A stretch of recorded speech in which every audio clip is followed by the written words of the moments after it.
এই যে সুন্দর মাংসের ঝোল আলু দিয়ে। গুড মর্নিং বন্ধুরা, কেমন আছেন সবাই? বাইরে অনেক অনেক স্নো পড়তেছে, স্নো দিয়ে ভর্তি হয়ে গেছে রাস্তাঘাট। তো এই ওয়েদারে আমি আজকে চিকেন রান্না করলাম। আমি একটু ব্লেন্ডারে প্রথমে আদা রসুন পেঁয়াজ ব্লেন্ড করে নিয়েছি, আলুটা আমি ভেজে নিয়েছি। ভেজে নেওয়ার পরে মাংস বসাই দিয়েছি, আদা ব্লেন্ডটা দিয়ে দিলাম মাংসের মধ্যে। আর মাংস রান্না করবো শুধু সাদা ভাত দিয়ে কেমন লাগে, তো পোলাও রান্না করবো। এদিকে মাংস কষা দিয়ে পোলার চালটা রেডি করবো, ধুয়ে নেব।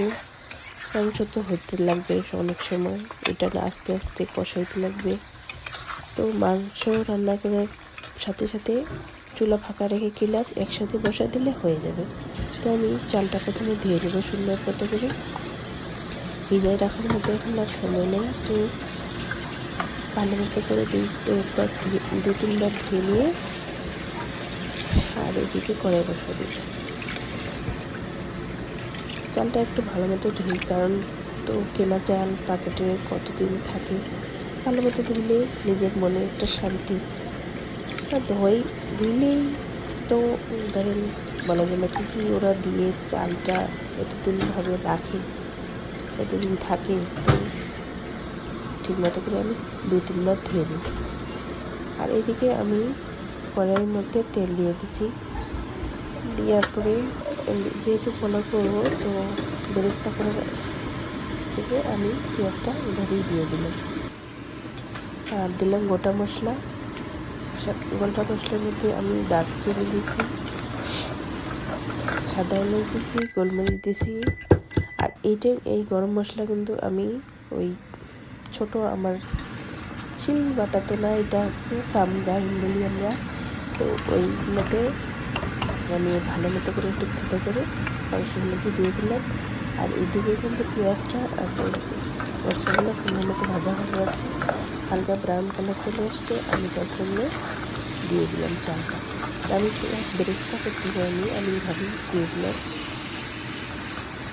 আমার কিন্তু অনেক ঠান্ডা লাগছে, গলা পয়সা পেয়েছি, তাও রান্না করতেছি। বাচ্চাদেরও লাইক করবে, ভালো লাগে একটু, বাচ্চাদেরও পছন্দের খাবার দিবে, হাজব্যান্ডও পছন্দ করবে, আর নিজেরও তো হবেই। তো মাংসটাতে আমি বেশ কয়েকবার কষানোর পরে জল দিয়ে দিছি। জল দিলাম, সেদ্ধ হয়ে যাবে সুন্দর। মাংসটা আমার ফ্রোজেন না, লাইভ খাসি নিয়ে আসছিল জামাই। লাইভ খাসি নিয়ে আসে বেশি দিন হয়নি, ফ্রিজে রাখছিলাম। তো মাংসের মধ্যে জল দিয়ে দিলাম, সেদ্ধ হতে বেশ একটু সময় লাগবে। আর এইদিকে কিন্তু চালটা আমি ভালো মতো ভেজে নিচ্ছি। পোলাওর মধ্যে কিন্তু তবে ভালো মতো করে যদি চালটা ভেজে নেওয়া যায়, তাহলে কিন্তু পোলাওটা অনেক সুন্দর হয়, ঝরঝরা হয়, ঠিকমতো সেদ্ধ হয় ঠিক। আর আমি এখন পোলাওর মধ্যে জল দিয়ে দিলাম। আর এই যে মাংসের মধ্যে কিন্তু কি সুন্দর তেলটা ভাসে উঠছে। আর আমি সাথে এদিকে একটু সালাদ কেটে নিলাম। দেখেন পোলাওটা কিন্তু বেশ সুন্দর হয়ে আসছে, ঝরঝরা প্রায়।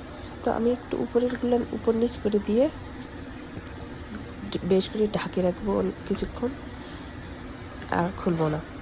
উল্টাপাল্টা করে দিয়ে মোটামুটি দিয়ে দিলাম ঢেকে। আর আমি আজকে কিন্তু স্কুল বন্ধ করে দিলাম একটু করে, মার্টিন লুথার কিং ডে। তো রান্না করলাম ওই উপলক্ষে। বাচ্চাদের, আমার ছেলের হোমওয়ার্কে থাকে যে উইকেন্ডে কী খায়, কী করে, বাসায় স্টে করে, বাসায় থাকে নাকি যে বাইরে কোথাও যায়, হ্যাং আউট করে, কার সাথে কী করে না করে ওদের একটা লিখে দিতে লাগে আর কি। তো আমি ডিমও সেদ্ধ দিলাম। তো পোলাও, ডিম সেদ্ধ, ডালটা করলাম কেন, আমার মেয়ে একটু ডাল হলে বেশ সুন্দর, ওই নিজেই কিন্তু খায়। তো আমি লাইক করার জন্য ডালটা সবসময় রাখি। তো আমার রান্না প্রায় শেষের দিকে। এই যে প্লেটে তুলে নিলাম সালাদ, মাংস আর ডিম।